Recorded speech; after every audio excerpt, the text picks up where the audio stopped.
आज हम पढ़ेंगे उच्चारण के आधार पर वर्णों के भेद। ये है उच्चारण स्थान और ये है उसकी ट्रिक याद करने की और ये है उनका पूरा वर्णन। ठीक है, तो उच्चारण स्थान सबसे पहले हमारे मुख आकृति जिसमें होता है कंठ। कंठ के बाद आता है तालु, तालु के बाद मूर्धा, मूर्धा के बाद दंत, दंत के बाद ओष्ठ, ओष्ठ के बाद नासिक।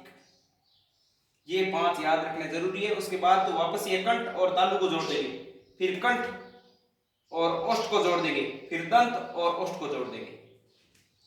ठीक है, मुख्य ये है। तो देखो कंठ से किन किन का उच्चारण होता है देखते हैं।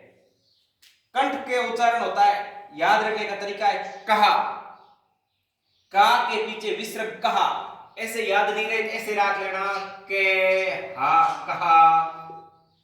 अब इसका वापस खोलते हैं। देखो क से बन गया के वर्ग, आ की मात्रा से बन गया ए और आ, पीछे क्या विसर्ग, ये विसर्ग, यानी कि के वर्ग में आता है क ख ग घ ढ, फिर ए आ और विसर्ग। इनका उच्चारण कंठ से होता है, याद क्या रखना है कहा।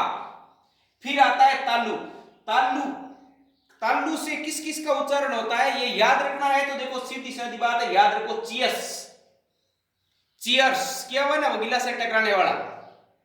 नहीं किया हुआ है तो जाओ बोतल खरीदो, गिलास भरो, फिर चियर्स करो। चियर्स, चियर्स में क्या होता है देखो चे वर्ग, फिर चे के ऊपर क्या है मात्रा ई ई, और फिर ये और फिर से। इनका उच्चारण होता है तालु से। फिर आता है मुर्दा, मुर्दा से उच्चारण होता है ट्रस ऋषि। ट्रस ऋषि का पूरा नाम देखो, टे से बनता टे वर्ग, टे वर्ग में क्या है ट ठ ड ढ ण, हणे नहीं है इसमें, टे ठे डे ढे, और उसके बाद रे और से, ये यहां आ गया।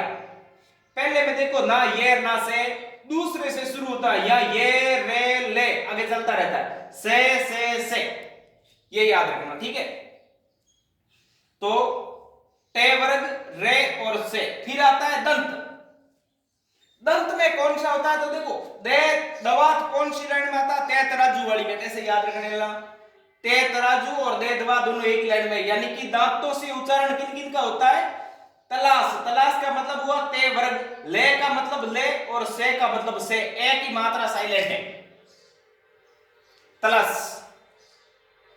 तो लो स,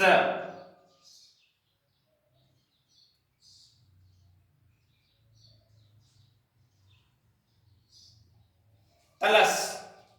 उसके बाद आता है ओष्ठ, ओष्ठ यानी कि होठ।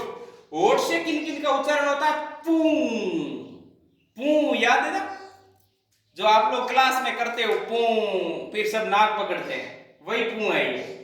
पू को खोलते हैं, क्या क्या बढ़ता है पे वर्ग और ऊ, छोटा ऊ बड़ा ऊ दोनों, प वर्ग और ऊ, पू, पू कौन से बढ़ता है ओष्ठ से। फिर नासिका, यानी कि नाक से उच्चारण किन किन का होता है अड़े ये न म और अंग की मात्रा। फिर आता है कंठ तालु, कह गड़े तो पूरे हो गए। देखो अब पीछे कौन बचा, ए आई ओ औ और व फ और है, इनका उच्चारण देखो कंठ तालु, कंठ तालु से होता है ए आई का। कंठ और ओष्ठ, कंठों से और ओठों से किसकी आवाज निकलती ओ औ की, ऐसे याद नहीं रहे। देखो साथ में आया हुआ पड़ा है ओष्ठ, ओ ओ औ ओ, दंत ओष्ठ, ये होता है व और फ, स्वर यंत्र होता है। ये उच्चारण स्थान। सबसे आसान तरीका इन नामों को याद कर लेना, ये क्रम याद रखना। क्रम याद कैसे रखोगे,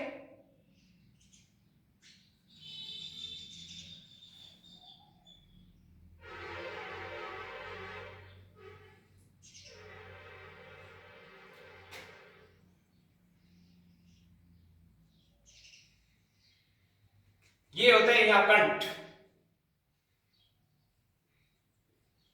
सबसे नीचे। मतलब अगर कोई चीज अंदर गिरी, जैसे उल्टी होती है, आपको कैसे होती है उल्टी, यहां से आएगी, पहले कंठ में आएगी, कंठ के बाद कहां आएगी तालु में आएगी। तालु कहां होता है यहां होता है तालवो, क्या तालवो गिरगी और वो जो भी होता है ये तालु।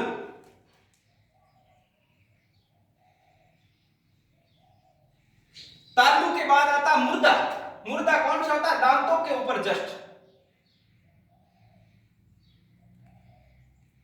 यहाँ दांतों के ऊपर जो होते हैं वो यहाँ होते हैं मुर्दे,